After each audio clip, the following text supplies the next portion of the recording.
So let's talk about this thing called reduction. Reduction means you are taking a bunch of values and doing something to them. Typically, we're adding them up. You see, you could be multiplying them, but typically it's we're adding them up, and that's the example we're going to run here. So here is our example. We are attempting to find the area under the curve, y equals sine of x, while x goes from 0 to pi, 0 to 180 degrees in degrees, but we're doing radians. And fortunately, through the magic of calculus, we can get the exact answer. We can find out that the exact answer is supposed to be 2.0. Now, we're going to use the trapezoid rule, and you may have had this in a math class, but basically, we're going to take each one of these vertical buildings and, well, it's flat on the bottom. That's handy. And we're going to treat it as if it's flat on the top. It's not horizontal flat, but it's diagonal flat. And we're going to get the area of this and this and this and this and add them all up and see what we get. So the code to do this looks like this. And so we're going to go from A to B, 0 to pi. This is the delta x, the width of each one of those buildings. We're going to start out by just looking at the values of the function at the beginning and at the end.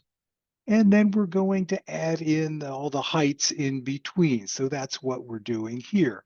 And in good OpenMP style, we're setting the number of threads. We're doing a parallel for. Yep, we're sharing the things that ought to be shared. And here we go. Okay. Now, here is the trick. Right here. So you're doing this line of code, and every thread is executing that line of code sometime. If we looked at the assembly code that this produced, it would look like this: load sum, add f, store sum. But what if right in here, the scheduler decides to switch threads? Okay, in the registers of one thread, sum has been loaded, but in the registers of another thread, it hasn't. And so when that thread loads sum, it's getting an old value. And then when this thread resumes, it's adding f into a wrong value of sum. Anyway, this is not going to work. Okay, this is the problem with doing reductions kind of naively. And what we like to say in this class is doing parallel programming at all is easy. It's doing it well that's hard. And this comes under the category of, yes, we have to do it well. And I'll show you exactly what that means. So I ran this 20 times, or I guess I ran it 30 times. And here's the areas I got. Notice none of these is 2.0. None of these is anywhere close to 2.0. If you plot them, yeah, here we go. Again, they're not only bad, they're not even consistently bad. So clearly we need to do something special. Okay, there are three ways in OpenMP to make this happen. One is called atomic, and there's a pragma for it. So here we go. We're doing OMP parallel for pragma atomic. And what atomic does is it uses a special instruction, compare and exchange. But it uses a special instruction in the assembly code to do this. Okay, and it's it can handle these operations, which we're doing, op equals, plus equals. It can handle these, and that's all it can handle. But yes, this will work just fine. That's way number one. Way number two is you can use a different pragma. This one is pragma OMP critical. It doesn't use any special instructions, but what it does is it reaches in and basically protects this piece of code so that no other thread can execute it, which means all the other threads block. If they're trying to execute this, they block, they have to wait when the critical is over, which will be right here, then they can go.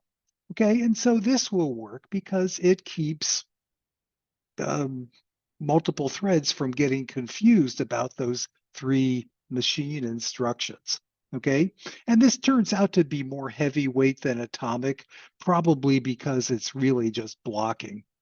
It's not using some special instruction that arithmetic can take advantage of, but it's actually blocking. So this is less performance efficient than atomic is. And now we get to this one. And reductions come up so often in parallel programming that they've added a special thing into OpenMP to do it. And we say reduction, and we say, here's the operation we're doing, because, well, we are, and we're doing it on a variable called sum. Well, because we are. And what happens with this is OpenMP generates some code magically and adds it to your code so that the reduction happens correctly. Okay? Reduction operators can be any of these things, basically anything that's commutative. Um, and let's look and see how the performances compare. So gold, silver, and bronze. The bronze metal goes to critical. Again, it's blocking other threads. That's never a good thing if you can avoid it. Atomic comes in with the silver metal, and it's a little better, maybe double the performance. But here's the big winner. Here's the gold medal winner. This is reduction, and notice how much better reduction is than either of the other two. And so now, how do we build this into what we were doing? Well, the code stays exactly the same. Okay, we've got the number of threads, we've got OMP parallel 4. We just add the reduction out here. We no longer have to share sum. That's implied by the fact we're reducing into sum. Okay, so why is it so much better? Well, here there's two reasons, but here's the big reason. The big reason is what reduction does is secretly create a temporary private variable for each thread that's called sum. Okay? So thread 0 has a sum, thread 1 has a sum, thread 2 has a sum. So as each thread adds into sum, it's adding into its own sum, not the shared by everybody sum. And that's what makes this work, because now it doesn't matter what the scheduler does. Each has got its own running sum that's not going to get interrupted by the other threads. Okay, so that's the big reason. And notice you don't have to do this because it's doing it for you. You've just asked for a reduction. Now, the other thing is when you get to the very end and it's taking all the sums from all the different threads and adding them up, it doesn't just add them up like 0 plus 1 plus 2 plus 3. It actually does a power of 2 addition. So these two threads sums get added here. So this is like one step. So in the first step, these two get added. In the first step, these two get added. In the first step, these two get added. Okay, because each thread is running independently, and so each one can do its own addition. In the second step, well, these two get added, and these two get added. And in the third step, this gets added. So if we had, say, 8 threads, the running sums get added in 3 steps, log to the base 2. Okay. And if you want the perfect example of reduction, well, you need to look no further than, well, NCAA basketball brackets.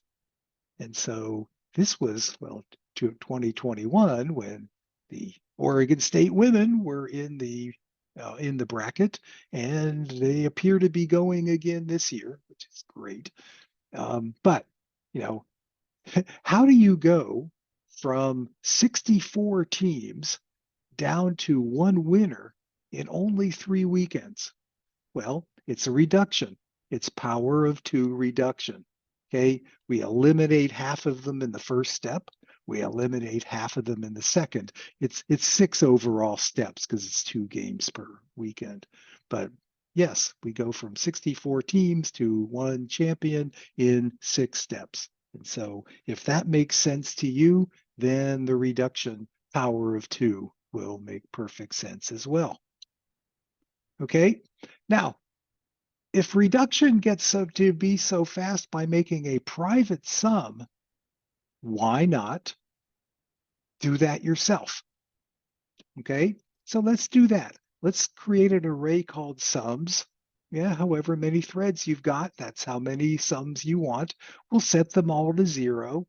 Pragma OMP parallel 4, partial sum. Yep, we'll do 1 trapezoid. And then we will say that that thread sum gets added to the partial sum. And then when you're all done, you add up the sums from all the threads. Okay, this is perfectly reasonable and it will work and it will give you the right answer. There is something called false sharing, and it's quite possible this will trigger that, which is a huge performance reducer. It has to do with caching, filling the cache, reading the cache. It has to do with caching, and we'll cover this in the caching notes. But false sharing is just an amazing thing because you can do everything perfect in your program and turn on the threads and your performance goes down. That's how weird this thing called false sharing is. And this kind of code can invoke false sharing. Anyway, we'll get to that when we get to the caching notes.